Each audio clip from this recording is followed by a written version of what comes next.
Trabaho daw talaga kasi yan ng mga katulad ni Maharlika. Maharlika, yan na rin ang naging kabuhayan ni Harry Roque. Yung manira sa social media, yung atakihin, yung tirahin, ang kuno ay mga kalaban ni Digong at ni Sara Duterte sa social media. Diyan naman kayo ngayon nakadikit dahil wala kayong napala sa nasa Malacanang eh. Kaya diyan kayo ngayon. Wala naman kayong choice. Alangan naman kasing dikitan nyo ang mga katulad ni Senator Chis Escudero, Senate President. Wala talaga. So, umaasa pa kasi itong mga ito na magiging presidente si Sara Duterte at baka sakali, maambo na naman sila ng biyaya, magkaroon ng pwesto sa gobyerno, ganyan na ganyan.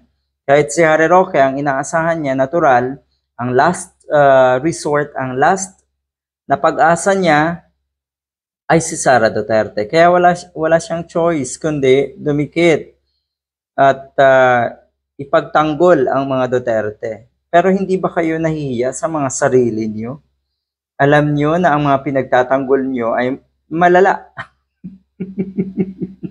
Si Maharlika daw, meron na namang tinitira. At eto nga, yung babae ko no, ni Digong.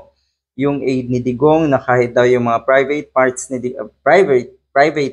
Digong ay ipinapakita daw sa mga kaibigan. Ibinabalandra daw. Diyan daw galit na galit atong si Maharlika. Iba na naman ang tinitira ngayon.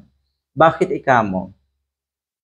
Kasi wa-effect yung kanilang mga fake news ni Harry Roque, yung kanilang bangag, ngiwi, yung kanilang pulveron video na yon, wa-effect yon, walang nangyari na nasayang ang kanilang effort, nasayang yung kanilang kagaguhan at kawalang hiyaan.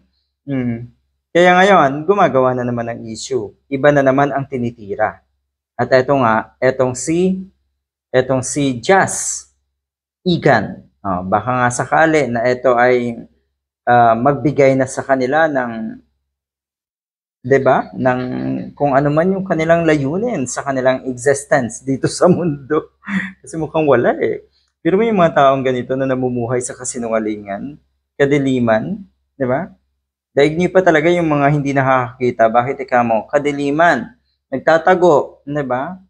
Madalas ay kabado, madalas ay natatakot, alam natin 'yan. Madalas ay hindi makatulog dahil sa kanilang mga kawalang hiyaan. Unang-una, niloloko nyo dito ang mga sarili nyo, Maharlika at Harry Roque.